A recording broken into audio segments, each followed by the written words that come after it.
While the studies I have gathered are pertinent to my problem synthesis, more research will be needed to be completed in order to make definitive changes to practice. The studies I've included, however, provide guidance on improving protocols. The Bedside Shivering Assessment Scale has been proven successful in characterizing the severity of shivering. Columbia's anti-shivering protocol has utilized the scale and added on pharmacological interventions that correlate with the shiver scale in order to provide the least sedating medications to control shivering. The medications are escalated until shivering has ceased, with paralytics being the last line of prevention. Based on these studies, neuromuscular blocking agents are effective in preventing shivering without causing negative outcomes. Another key conclusion is that RN should be cognizant of how much sedation the patient is receiving during therapy.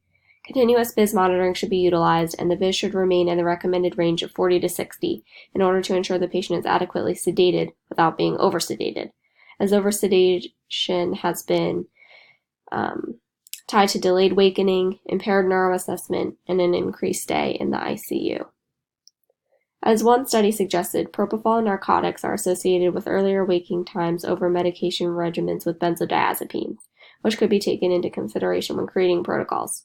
It is also interesting that benzos are not utilized in the Columbia anti-shivering protocol, so there may be more evidence indicating they are not appropriate for hypothermic patients. The impact of the mechanism of cooling on shivering has also been explored, concluding there was no difference in the amount or intensity of shivering between the two mechanisms. I believe more studies will have to be conducted on this topic.